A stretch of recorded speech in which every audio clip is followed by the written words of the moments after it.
Bau champagne mahal bercampur aroma parfum Niche yang tajam menusuk hidung Alina. Ia berdiri membeku di balik pintu kaca buram ruang rapat eksekutif. Di luar, langit Jakarta malam tampak berkilauan, persis seperti masa depan mewah yang sedang dirayakan oleh 3 orang di dalam ruangan itu. Masa depan yang seharusnya ia miliki, tapi kini direbut dengan kejam di depan matanya. Alina baru saja pulang dari perjalanan bisnis maraton selama 2 minggu di Singapura. Ia adalah Chief Financial Officer, CFO, untuk sebuah perusahaan holding multinasional. Gaji fantastisnya, koneksi profesionalnya, dan kecerdasannya itulah yang selama ini menjadi penopang utama gaya hidup Bagas, suaminya, dan juga Ibu Sri, mertuanya. Ia membeli rumah megah ini, membiayai renovasi rumah mertuanya di Bogor, membayar kuliah adik iparnya, dan bahkan menyokong modal awal bisnis kecil Bagas yang kini stagnan. Malam ini, seharusnya ia disambut pelukan hangat dan ucapan selamat atas kesuksesan kontrak terbarunya. Namun, rumah itu sepi. Lampu ruang rapat khusus di lantai atas menyala terang. Jantung Alina berdebar kencang, bukan karena rasa lelah jet lag, melainkan oleh firasat buruk yang mengerikan.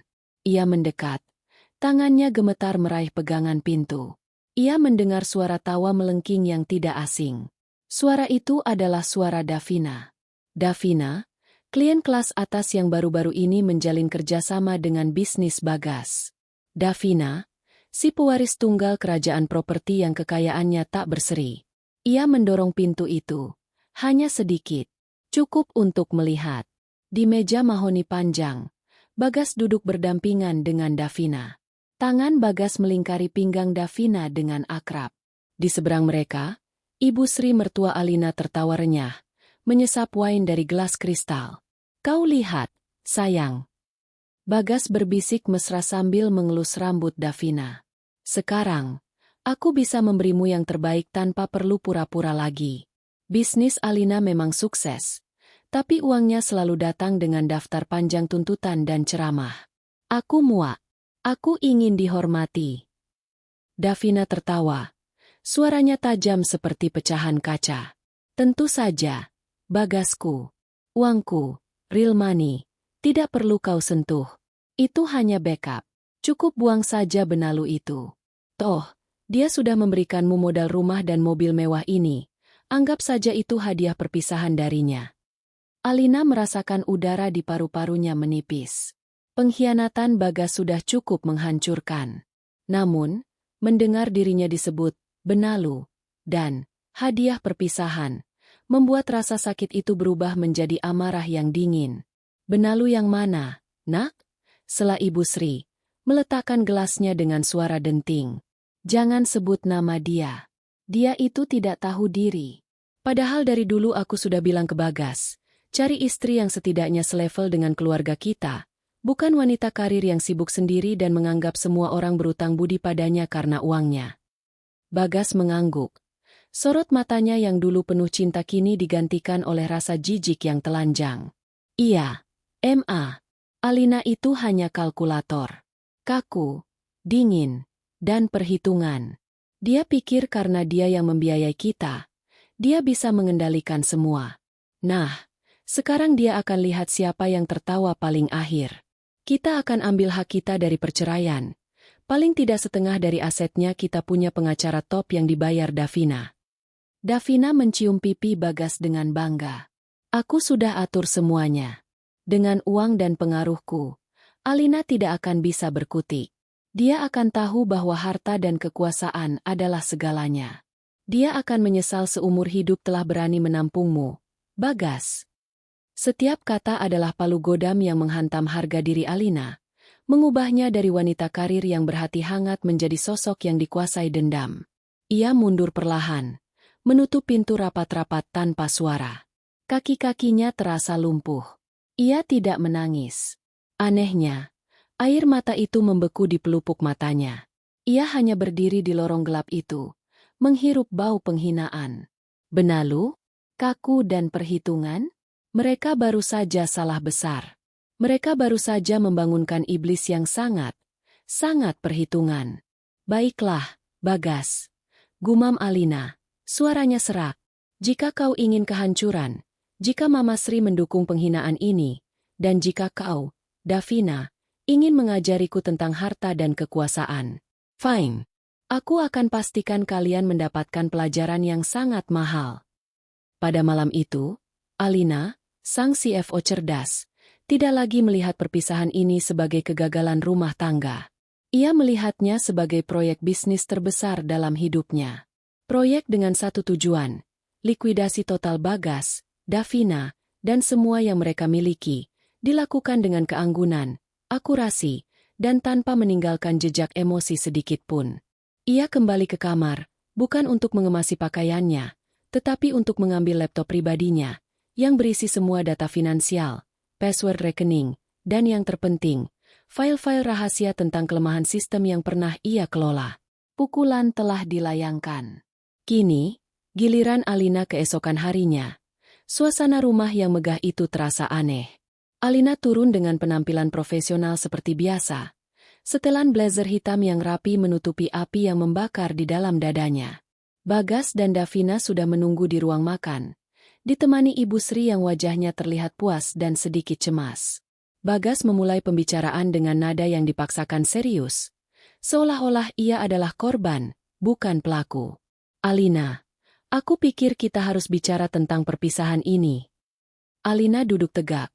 Matanya menatap Bagas dengan intensitas yang membuat Bagas sedikit salah tingkah. Aku sudah dengar semua yang perlu kudengar tadi malam. Bagas. Atau haruskah kukatakan, Anggara? Alina sengaja menggunakan nada sarkasme saat menyebut nama Bagas. Davina menyeringai, merasa menang. Bagus kalau kau sudah sadar posisi. Kami sudah menyiapkan pengacara. Kami hanya ingin perpisahan yang cepat dan adil. Adil. Alina mencondongkan tubuhnya ke depan. Kalian bicara tentang keadilan? Baiklah, mari kita bicara tentang keadilan. Ibu Sri buru-buru menyela. Jangan banyak drama, Alina. Kami hanya ingin Bagas mendapatkan haknya, termasuk setengah dari asetmu, mengingat kalian menikah. Alina mengangkat tangan, memotong ucapan mertuanya dengan gerakan tangan yang elegan namun tegas. Aku tidak tertarik dengan drama, Ibu Sri. Aku adalah wanita yang sangat sibuk, dan aku tidak punya waktu untuk drama pengadilan yang panjang dan menguras biaya. Tiga pasang mata itu memandang Alina dengan terkejut. Mereka mengira Alina akan melawan, berteriak, atau setidaknya menangis histeris. Ketenangan Alina justru membuat Davina dan Bagas curiga. Namun pada saat yang sama, mereka juga merasa lega. Mereka menyimpulkan bahwa Alina sudah terlalu lelah dan patah hati untuk melawan kekuasaan Davina. Aku akan setuju untuk pergi, lanjut Alina. Suaranya datar. Aku akan menandatangani surat-surat perpisahan. Kalian boleh ambil rumah ini, mobil Bagas, dan sebagian kecil saham yang saat ini atas nama Bagas. Tapi ada satu syarat. Davina tertawa sinis. Syarat? Dengan posisi apa kau berani memberi syarat? Syarat profesional, balas Alina, senyum tipis, nyaris tak terlihat, melengkung di bibirnya.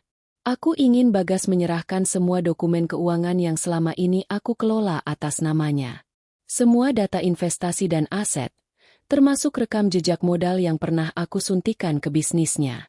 Berikan padaku dalam waktu 48 jam. Aku tidak ingin ada utang piutang yang tergantung setelah aku pergi. Ini bersih. Davina dan Bagas saling pandang. Bagi mereka, ini adalah transaksi yang menguntungkan. Mengambil aset fisik yang besar, rumah dan mobil, dan melepaskan dokumen-dokumen file yang penuh angka rumit hal yang paling dibenci Bagas. Setuju, kata Bagas cepat. Takut Alina berubah pikiran. Tapi kau harus pergi setelah semua berkas selesai. Tidak ada kontak lagi. Tentu saja, jawab Alina. Aku tidak sudi berlama-lama di sini. Beri aku waktu untuk membereskan berkas dan mengambil barang-barang pribadiku. Aku akan pergi lusa malam. Perjanjian itu adalah izin resmi yang dibutuhkan Alina. Selama 2 hari berikutnya, Bagas, Davina, dan Ibu Sri sibuk merayakan kemenangan mereka. Davina membawa Bagas belanja barang mewah, merencanakan pesta pertunangan, dan memberi kartu kredit baru. Mereka mengabaikan Alina sepenuhnya. Dan Alina memanfaatkan pengabaian itu dengan sempurna.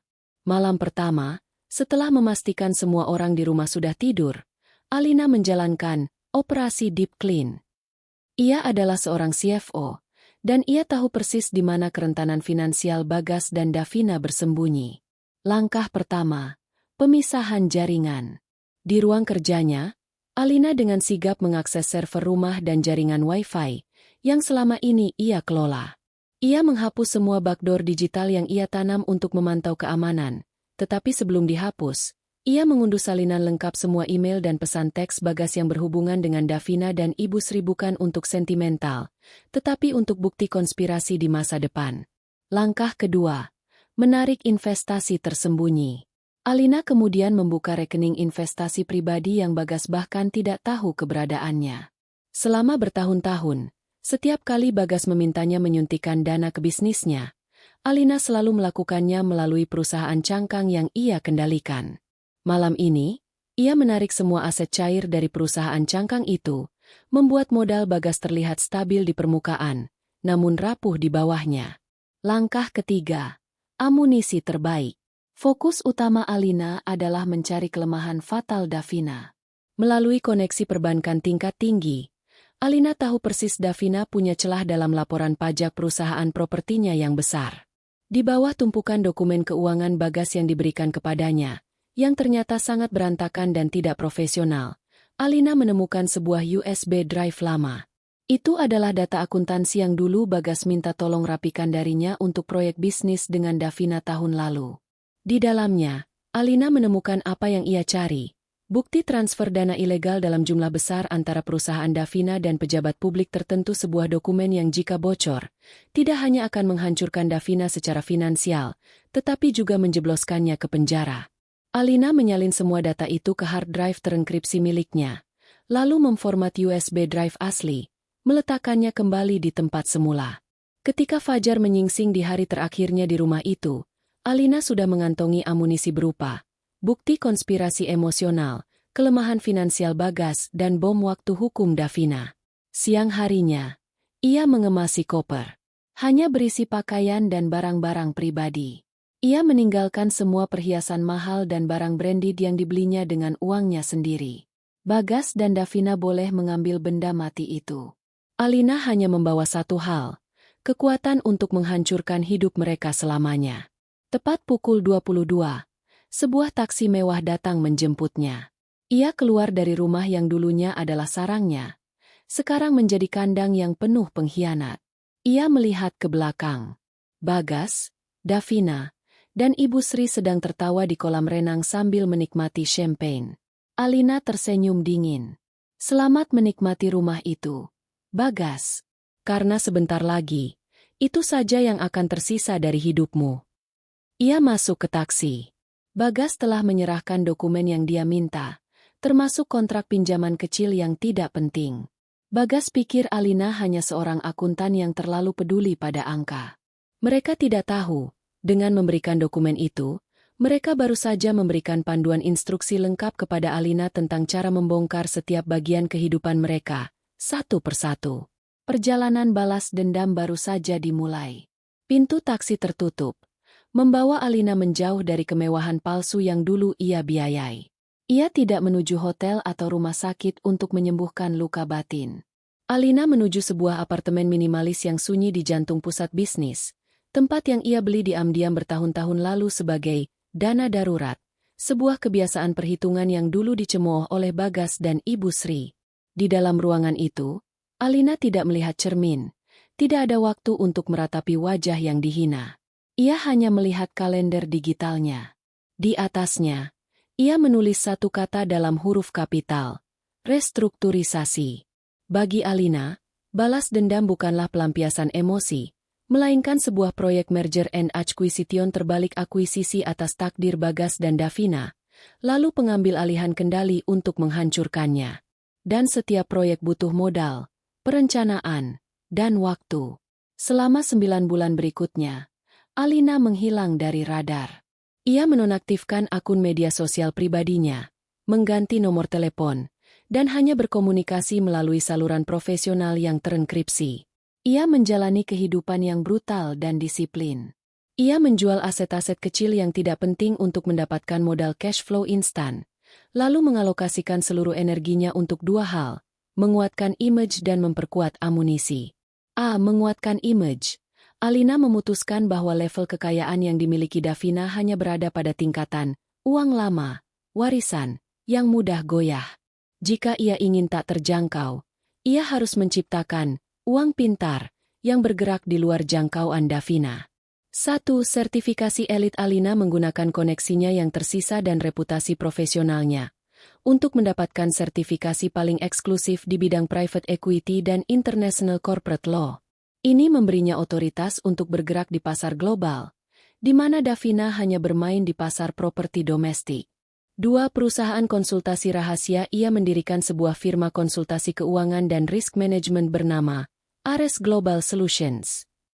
Nama itu terdengar kuno dan kuat, diambil dari nama dewa perang Yunani. Uniknya, Alina tidak pernah tampil sebagai wajah utama. Ia mempekerjakan tim kecil yang sangat loyal dan teruji untuk menjalankan operasional harian, menjadikannya dalang yang bergerak di balik tirai.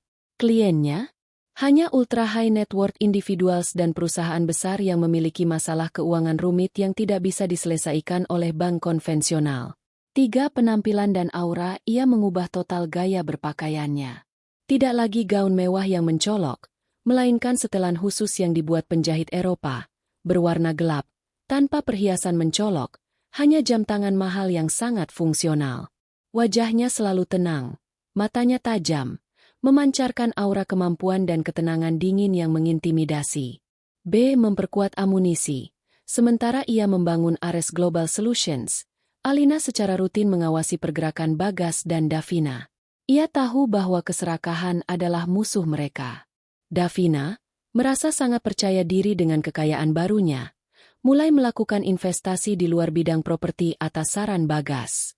Bagas, yang kini hidup bergelimang kemewahan Davina, mulai merasa dirinya adalah seorang investor jenius dan mendorong Davina untuk mengambil risiko lebih besar, terutama di sektor teknologi yang sedang booming.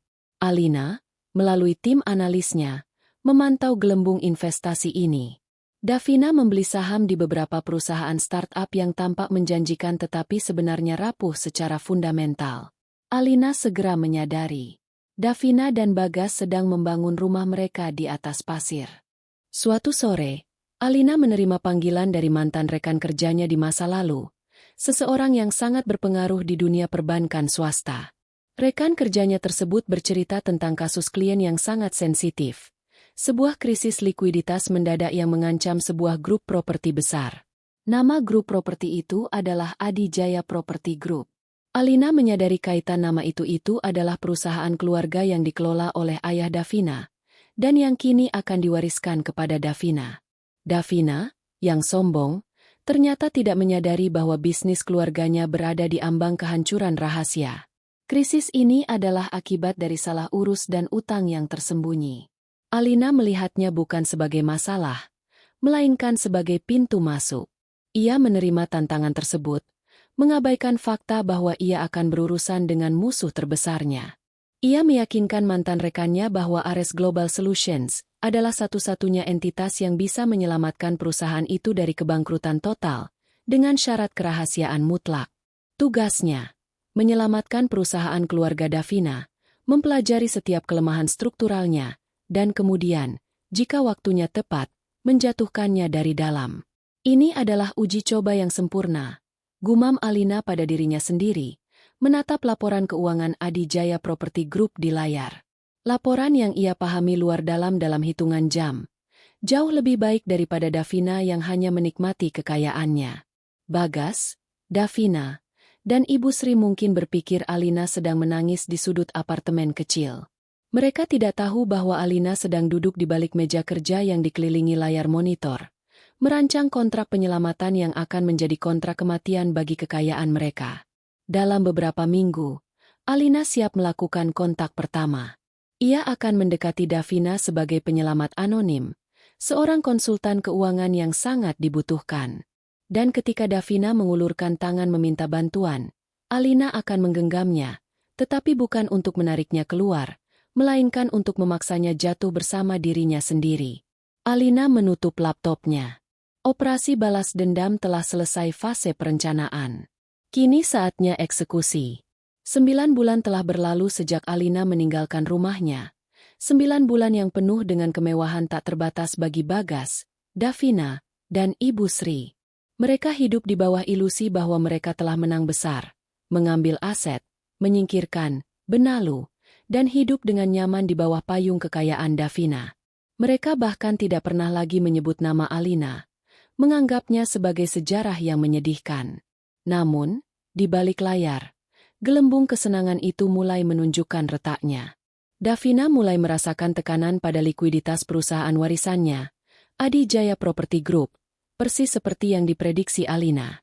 Sementara itu, Bagas, didorong oleh ambisi dan kesombongan baru, terus menyuntikkan uang Davina ke dalam startup teknologi yang bergerak liar, menjanjikan keuntungan ratusan %. Saat krisis likuiditas Davina memuncak, sebuah email rahasia masuk ke kotak surat pribadinya. Judulnya sangat profesional. Analisis risiko dan solusi likuiditas mendesak untuk Adi Jaya Property Group. Pengirimnya adalah Ares Global Solutions, sebuah firma konsultasi yang namanya mulai bergema di kalangan elit, dikenal karena kemampuan mereka menyelamatkan perusahaan besar dari krisis yang tampaknya mustahil diselesaikan. Awalnya, Davina skeptis dan sombong. Konsultan? Aku tidak butuh saran dari orang luar. Namun, ia membaca isinya. Laporan yang dikirimkan oleh Ares Global Solutions sangat akurat dan tajam, mengungkap angka-angka tersembunyi yang bahkan ia sendiri tidak sepenuhnya sadari, termasuk rincian tentang overleverage dan utang yang segera jatuh tempo. Laporan itu mencantumkan bahwa solusi segera harus dilakukan agar Adi Jaya tidak runtuh di pasar obligasi. Panik mulai menyergap. Davina tahu persis kerahasiaan krisis ini harus dijaga. Jika kabar ini bocor, reputasi ayahnya akan hancur. Ia memutuskan untuk menghubungi Ares Global Solutions melalui saluran terenkripsi. Balasan dari Ares Global Solutions datang melalui wakil Alina, yang hanya dikenal Davina sebagai Mr. Z. MRZ menyampaikan bahwa direktur utama mereka, Alina, telah menganalisis kasus ini secara pribadi dan menawarkan 2 solusi, yang dikemas sebagai hadiah konsultasi pertama. Solusi 1. Konsolidasi utang. Solusi yang panjang, aman, dan mahal. Solusi 2. Proyek Alpha Omega. Sebuah solusi cepat, high risk high return, yang melibatkan investasi besar-besaran di sebuah entitas luar negeri yang dipersiapkan untuk penawaran saham perdana, IPO, dalam waktu 6 bulan, dengan janji pengembalian modal yang cukup untuk menutupi semua utang Davina. Bagas, yang kebetulan sedang berada di sana, langsung tersulut. Ini dia. Ini yang kita butuhkan. Seru Bagas. Matanya berbinar melihat angka pengembalian yang fantastis. Davina, lupakan yang ribet dan lambat. Investor sejati mengambil risiko. Alpha Omega ini adalah jalan pintas.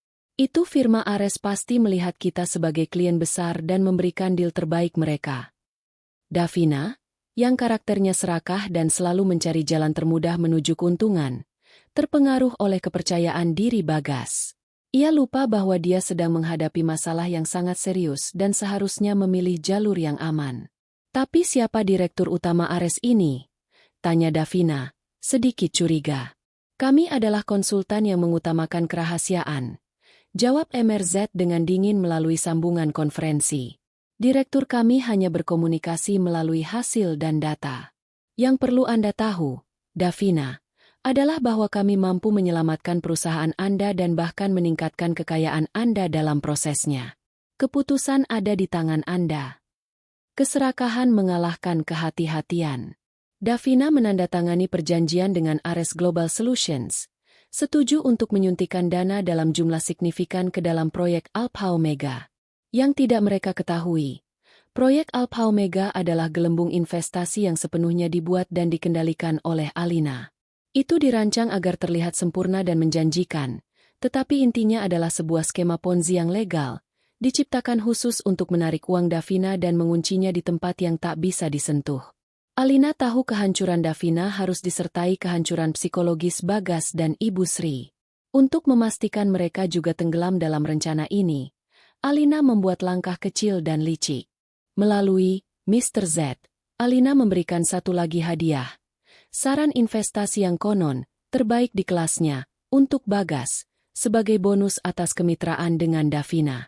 Investasi ini diarahkan ke startup teknologi yang sudah Bagas investasikan, tetapi melalui jalur yang jauh lebih besar dan high leverage meminjam uang bank dengan jaminan aset Davina, yang ditandatangani oleh Davina dalam kondisi butuh bantuan Ares. Ini kesempatan Bagas membuktikan dirinya sebagai investor handal, bisik Ibu Sri penuh harap. Bagas, mabuk pujian, langsung menyetujuinya. Ibu Sri bahkan ikut terjerat. Melihat keuntungan awal yang diberikan oleh startup itu, semua hasil manipulasi Alina agar terlihat sukses, Ibu Sri diam-diam menjual beberapa perhiasannya yang diwariskan untuk ikut menanam modal kecil di perusahaan yang sama. Alina kini telah mencapai target. 1. Uang tunai dan likuiditas Davina telah terkunci dalam proyek Alpha Omega, gelembung Alina. 2. Bagas telah menggandakan risikonya dan menggunakan aset Davina sebagai jaminan. 3. Ibu Sri telah mempertaruhkan sedikit modalnya, menjadikan kegagalan Bagas menjadi kegagalan finansial keluarganya juga. Dari balik layar, Alina menyaksikan semua itu terjadi dengan ketenangan seorang ahli bedah. Ia tidak perlu mengancam atau meneror.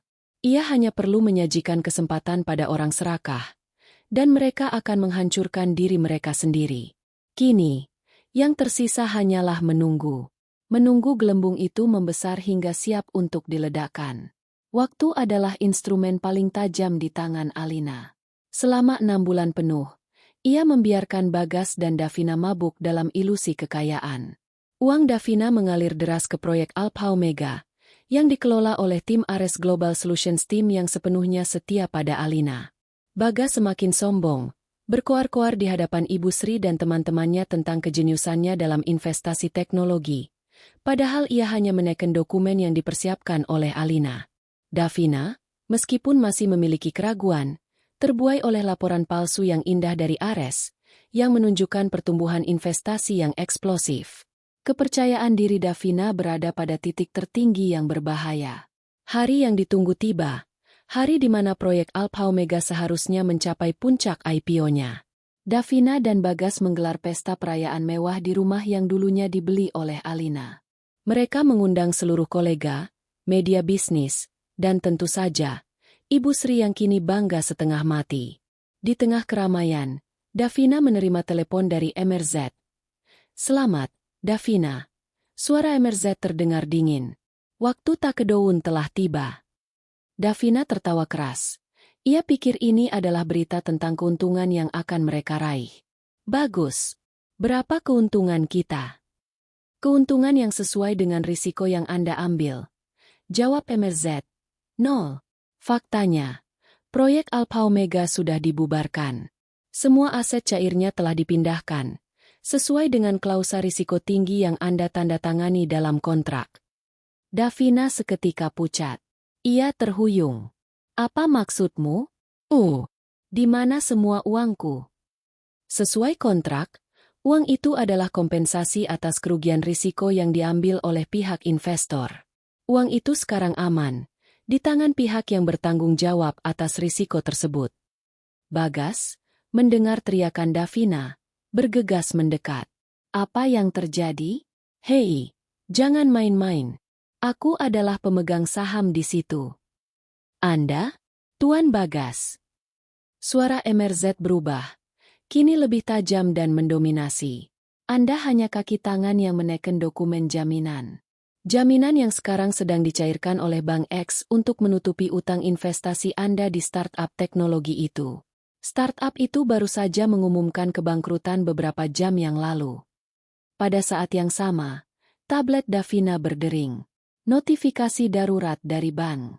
Semua aset mereka yang dijadikan jaminan Alpha Omega dan investasi Bagas kini berada di status, ditarik dan disita. Uang tunai Davina ludes, dan utang investasi Bagas kini jatuh tempo dengan jaminan yang sudah tidak ada. Pesta mewah itu seketika hening.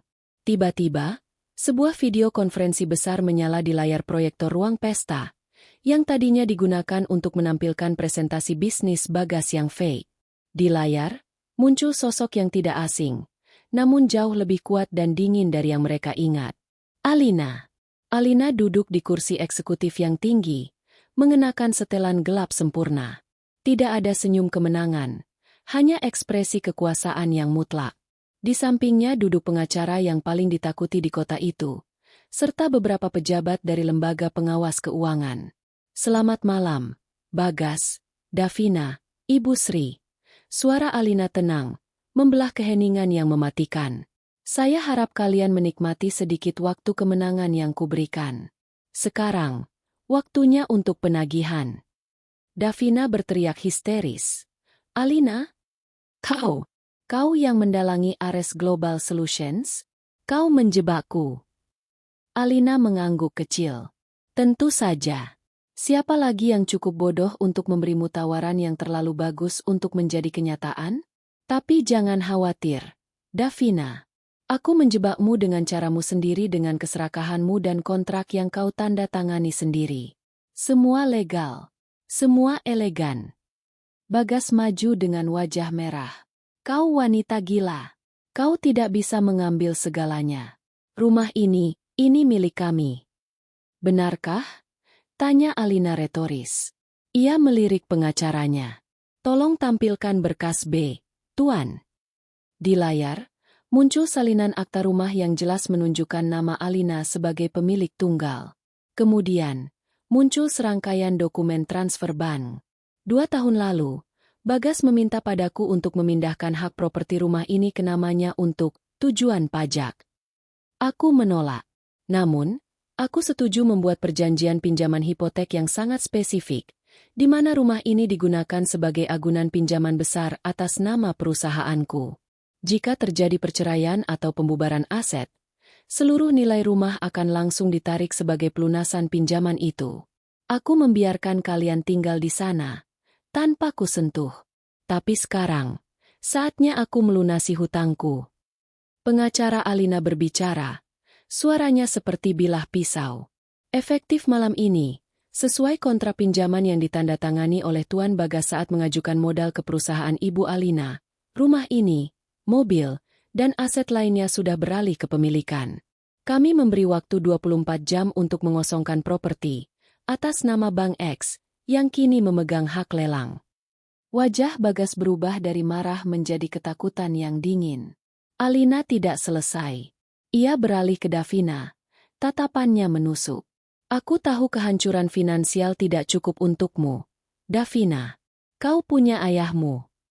Alina menghela napas, seolah ia baru saja mengingat hal sepele. Aku masih memiliki dokumen yang kudapatkan saat aku merapikan berkas Bagas dulu. Aku rasa kau ingat transfer dana gelap yang kalian lakukan setahun lalu untuk memenangkan proyek properti di selatan? Itu adalah tindak pidana murni, Davina. Alina menggerakkan jarinya di atas keyboard. Aku telah mengirimkan salinan dokumen tersebut ke otoritas anti korupsi 1 jam yang lalu. Aku juga menyertakan detail tentang penggunaan aset perusahaan ayahmu untuk membiayai proyek Alpha Omega palsu yang aku kelola. Ini bukan hanya tentang penipuan. Ini tentang penggelapan dan pencucian uang. Di layar, para pejabat anti korupsi mengangguk dengan serius. Davina ambruk, lututnya lemas. Ia tidak hanya kehilangan uangnya, ia juga menghadapi ancaman hukuman penjara dan menghancurkan nama baik ayahnya. Bagas menoleh pada Ibu Sri, yang kini menangis terseduh-seduh. Aku tidak punya apa-apa lagi. Kita bangkrut. Kita dibuang.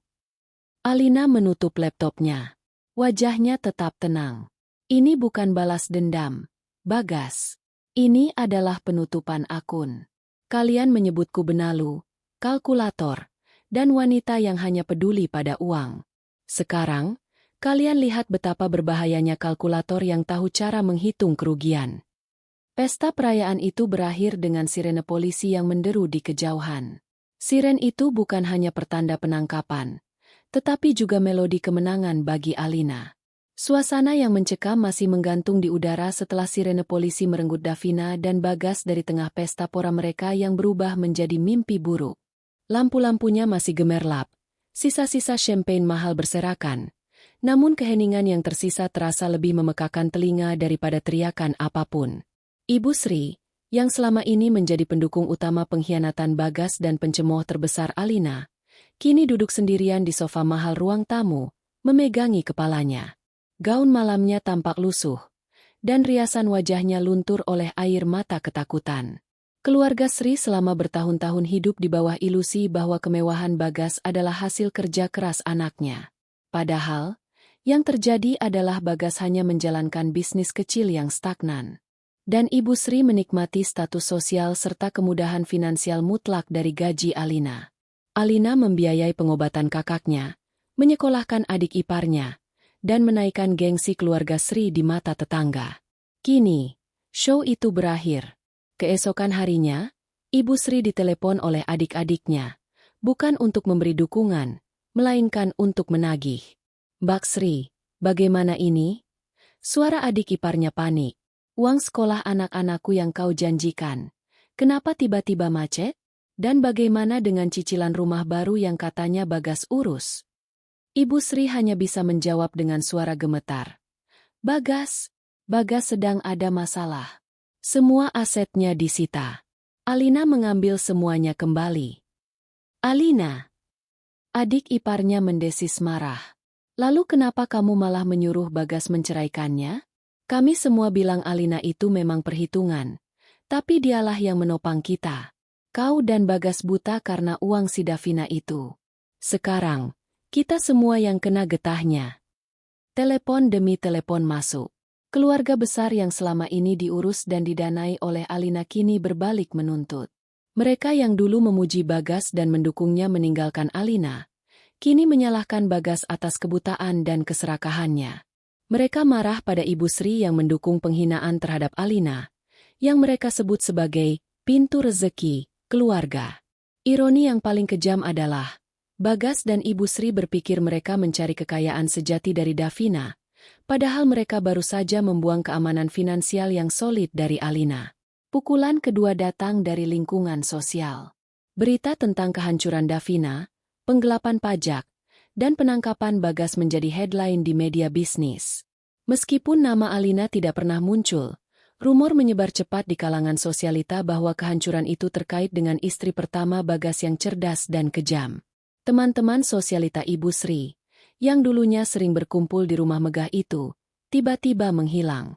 Mereka tidak lagi menerima panggilan teleponnya.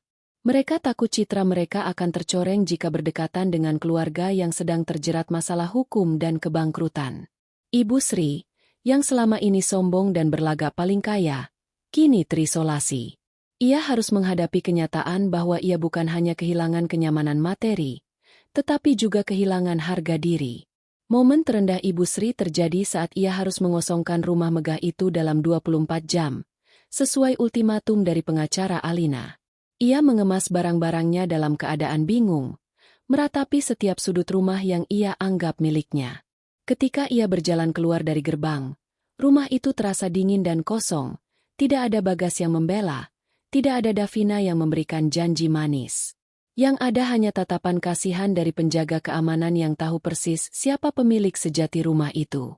Ibu Sri terpaksa kembali ke rumah lamanya di Bogor, yang dulu pernah direnovasi oleh uang Alina. Rumah itu terasa sempit dan kusam. Ia harus menerima kenyataan bahwa putranya, Bagas, kini ditahan dan dihadapkan pada tuntutan hukum berat, sementara menantunya, Davina, sibuk menyelamatkan aset warisan yang tersisa daripada memikirkan nasib Bagas. Dalam keputusasaan yang dalam, Ibu Sri melakukan satu hal terakhir. Ia mencari nomor lama Alina. Setelah berdering beberapa kali, suara dingin dan profesional menyambutnya. "Halo, dengan Ares Global Solutions. Saya mau bicara dengan Alina." Suara Ibu Sri bergetar. "Maaf, Ibu Alina tidak menerima panggilan pribadi. Jika Anda adalah klien, silakan hubungi MRZ.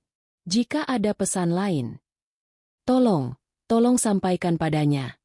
Ibu Sri terisak, harga dirinya hancur. Aku minta maaf. Kami semua salah. Katakan padanya. Bagas tidak berdaya. Dia di dalam. Dia tidak punya siapa-siapa lagi. Bisakah dia sedikit saja membantu? Ada keheningan panjang di seberang sana. Kemudian, suara itu kembali. Kini sedikit lebih tajam dan tegas. Terdengar seperti suara asisten yang dilatih oleh Alina sendiri. Maaf, Ibu Sri. Ibu Alina telah menutup semua akun utang piutang lama. Kasus Tuan Bagas saat ini berada dalam ranah hukum, di luar yurisdiksi bisnis kami. Saran dari Ares Global Solutions adalah, Tuan Bagas harus menghadapi konsekuensi dari keputusannya sendiri. Selamat malam. Panggilan terputus. Bagi Alina, itu adalah respons terakhir. Tidak ada kemarahan, tidak ada kebencian. Hanya penolakan yang dingin dan logis, memperlakukan penderitaan mereka sebagai kasus yang ditutup. Keluarga Sri, yang dulu membuang Alina karena dia hanya perhitungan, kini harus menerima perlakuan paling kejam. Diabaikan oleh kalkulator yang benar-benar telah selesai menghitung kerugiannya dan memilih untuk tidak berinvestasi lagi pada mereka. 5 tahun telah berlalu sejak badai besar menghantam kehidupan Bagas dan Davina. Jakarta kini menyaksikan sebuah nama baru yang bersinar terang di kancah finansial global. Alina. Firma Ares Global Solutions yang ia dirikan bukan lagi konsultan rahasia. Kini, ia menjadi holding company multinasional yang bergerak di bidang merger and acquisition yang paling rumit. Alina telah menjadi ikon, seorang wanita yang membangun kekaisarannya dari nol, dengan kecerdasan dan ketenangan yang luar biasa.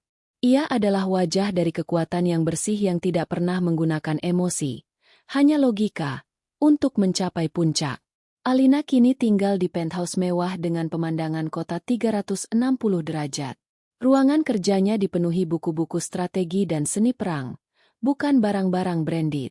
Kehidupannya tidak lagi terikat pada citra palsu atau persetujuan orang lain. Ia menemukan kedamaian dalam kemandirian dan kesuksesan yang ia ciptakan sendiri. Kisah masa lalunya dengan Bagas sesekali muncul sebagai bisikan, namun selalu dikubur di bawah cerita tentang kesuksesan terbarunya. Bagi Alina, menghancurkan Bagas dan Davina bukanlah tujuan akhir. Itu hanyalah pembersihan yang diperlukan untuk mencapai tujuannya yang sebenarnya, otonomi absolut. Suatu sore, saat sedang menikmati kopi di balkon, asisten pribadinya, yang kini adalah kepala staf kepercayaannya, menyerahkan sebuah amplop coklat. Dari penyelidik swasta, Bu, katanya. Laporan rutin mengenai Bagas dan Davina. Alina mengangguk, tanpa menunjukkan minat berlebihan. Ia tetap meminta laporan berkala, bukan karena kebencian, tetapi untuk memuaskan rasa ingin tahu profesionalnya sebuah studi kasus tentang dampak kegagalan sistematis. Alina membuka amplop itu. Davina berhasil menghindari hukuman penjara yang lama berkat pengaruh ayahnya, namun dengan harga yang sangat mahal. Semua asetnya yang tidak terikat dalam skema Alina harus dijual untuk membayar denda, ganti rugi, dan utang hukum. Ia kehilangan Adijaya Property Group yang kini diakuisisi oleh konglomerat lain. Ia kini bekerja sebagai manajer tingkat menengah di perusahaan properti kecil, jauh dari kemewahan, dan hidup dalam isolasi sosial. Kebanggaan dan kesombongan lamanya telah hilang, digantikan oleh ketakutan akan kebangkrutan yang permanen. Bagas menjalani hukuman penjara singkat karena keterlibatannya dalam penipuan dan investasi ilegal. Setelah keluar, ia sepenuhnya ditinggalkan oleh Davina, yang melihatnya sebagai sumber masalah. Ia tidak memiliki keterampilan yang relevan di pasar kerja dan tidak punya koneksi yang tersisa. Bagas kini bekerja serabutan di luar kota, hidup dalam kondisi yang jauh lebih sulit daripada saat ia masih menjadi pengangguran yang bergantung pada Alina. Ia kehilangan status, nama baik, dan kesempatan untuk kembali ke kehidupan yang layak. Ibu Sri semakin terpuruk dalam kemiskinan dan isolasi. Ia tidak mampu lagi menopang dirinya atau anggota keluarga yang lain. Ia harus menjual rumah lamanya, yang dulu direnovasi oleh Alina, untuk membiayai kebutuhan dasis dan mengurus Bagas yang depresi. Ia menjalani sisa hidupnya dalam penyesalan yang mendalam, menyadari bahwa ia telah menukar kasih sayang yang tulus dari Alina demi kemewahan semu. Alina selesai membaca laporan itu. Ia melipat kertas-kertas tersebut dengan rapi. Ekspresinya tidak berubah. Tidak ada kepuasan yang brutal. Tidak ada tawa kemenangan. Hanya ketenangan. Ia telah memprediksi alur ini.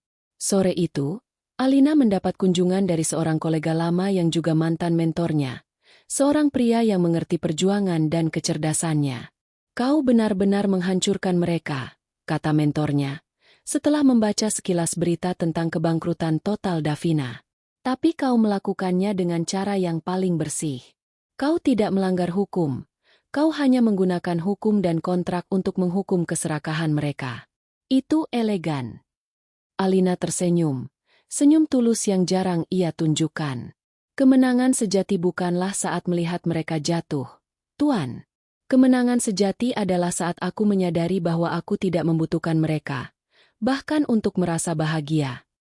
Ia mengambil cangkirnya. "Saat mereka menyebutku benalu, aku mengira aku harus membuktikan bahwa aku bisa lebih kaya dari mereka. Tapi balas dendam mengajarkan satu hal, kekuatan terbesar bukanlah uang, tetapi kontrol atas diri sendiri dan kebebasan dari orang-orang beracun." Alina tidak hanya mengambil kembali uangnya. Ia mengambil kembali takdirnya. Ia menciptakan dirinya kembali sebagai individu yang tak tersentuh, di mana masa lalunya dengan Bagas dan Davina hanyalah catatan kaki kecil dalam kisah kesuksesan yang jauh lebih besar. Ia berjalan ke jendela besar. Di luar sana, lampu kota mulai menyala, termasuk lampu-lampu di gedung Adijaya Property Group yang kini dimiliki oleh saingannya. Masa lalu telah diakhiri. Akun telah ditutup. Alina adalah bukti bahwa balasan paling pedih bagi pengkhianatan adalah keberhasilan pribadi yang begitu spektakuler sehingga musuhmu bahkan tidak layak untuk menjadi ancaman. Ia telah memenangkan segalanya, dan Bagas, Davina, dan Ibu Sri telah kehilangan segalanya. 8 tahun telah berlalu. Alina berada di Singapura, menghadiri sebuah konferensi investor global yang sangat eksklusif. Ia adalah salah satu pembicara utama, dihormati oleh para CEO dan ticon dari seluruh dunia. Ia tidak hanya kaya, ia adalah otoritas finansial. Malam itu, setelah sesi utama, Alina menghadiri resepsi mewah di sebuah hotel bintang 7. Ia mengenakan gaun perak yang elegan, memancarkan aura kekuasaan yang tenang. Ia tidak lagi membutuhkan pengakuan. Kehadirannya saja sudah cukup. Menjelang tengah malam, Alina memutuskan untuk kembali ke suite pribadinya. Ia ditemani oleh 2 pengawal dan David, kepala stafnya. Mereka berjalan melintasi lobi dan turun ke area parkir valet. Saat menunggu mobilnya, sebuah sedan mewah, Alina memperhatikan mobil-mobil lain yang berjejer, masing-masing senilai miliaran. Aroma minyak wangi mewah bercampur dengan bau bensin premium. Tiba-tiba, sebuah mobil online kelas biasa berhenti di sudut area valet. Pengemudinya turun terburu-buru untuk membantu seorang tamu penting memasukkan barang ke bagasi.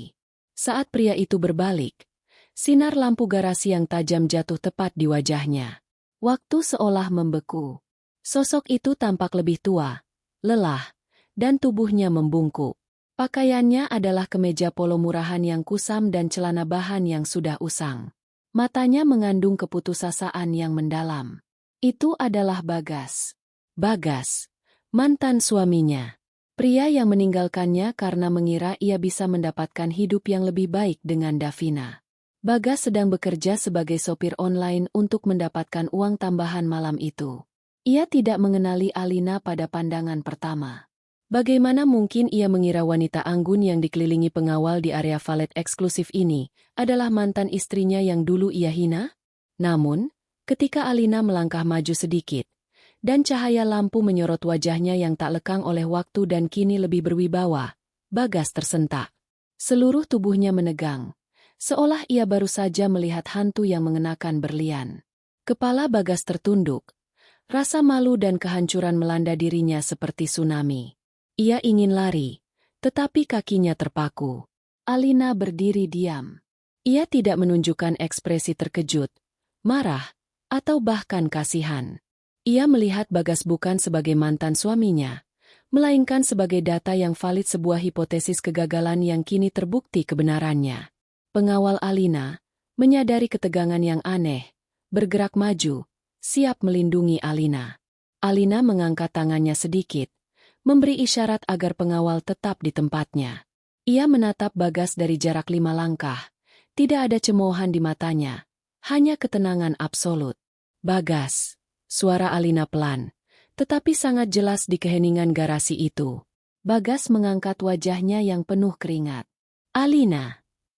Suaranya terdengar seperti bisikan yang menyakitkan. Aku minta maaf. Aku.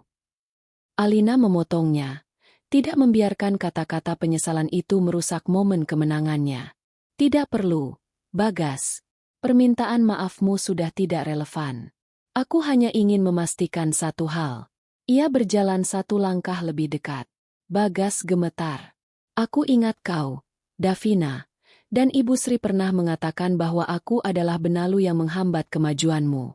Kalian meyakini bahwa dengan menyingkirkanku, kalian akan mencapai kekayaan sejati. Alina menghela napas, gesturnya profesional, seolah sedang menutup rapat. Aku di sini, katanya sambil merentangkan tangan ke sekeliling, menunjukkan suasana mewah dan pengawal di belakangnya. Aku adalah hasil dari pengkhianatanmu. Kau memberiku kebebasan untuk mencapai ini semua. Dan kau, Alina menunjuk Bagas, adalah hasil dari pilihanmu sendiri. Ia tidak perlu menghina Bagas. Kenyataan bahwa Bagas berdiri di depannya dengan seragam sopir, sementara ia adalah pembicara utama konferensi, sudah menjadi penghinaan yang tak terucapkan. Alina menoleh kepada David. David, tolong tambahkan $1.000 sebagai tip untuk sopir ini. Sebagai kompensasi atas waktu yang dia buang. Tentu, Bu, jawab David cepat, tanpa mempertanyakan. Ia mengeluarkan selembar uang dan memberikannya pada Bagas. Bagas memegang uang itu. Tangannya gemetar. Itu adalah jumlah yang besar. Penghasilan beberapa minggu. Namun, uang itu terasa seperti tamparan paling keras yang pernah ia terima. Itu bukan hadiah. Itu adalah sedekah penutup. Bukti bahwa Alina berada di dimensi yang sama sekali berbeda. Ambil, kata Alina. Dan sekarang, pergilah. Waktuku terlalu berharga untuk dihabiskan dalam diskusi tentang masa lalu yang sudah selesai. Bagas tidak berani menatapnya lagi. Ia hanya menunduk, menggenggam erat uang itu, dan bergegas kembali ke mobilnya, menghilang ke dalam kegelapan. Ia telah melihatnya. Kemenangan Alina yang absolut dan kejam. Alina tidak melihat kepergian Bagas. Ia sudah memalingkan wajah, mengobrol santai dengan David tentang strategi investasi besok. Bagi Alina, perjumpaan itu hanyalah interaksi singkat dengan masa lalu yang telah ia beli dan kini ia buang. Saat mobil mewahnya melaju keluar dari area valet, meninggalkan Bagas di belakangnya, Alina menyadari makna sejati dari balas dendam elegan. Itu bukan kemarahan atau kebencian. Itu adalah keseimbangan kosmik yang diwujudkan melalui kesuksesannya yang luar biasa. Ia adalah penguasa, dan Bagas hanyalah debu di bawah roda kerajaannya.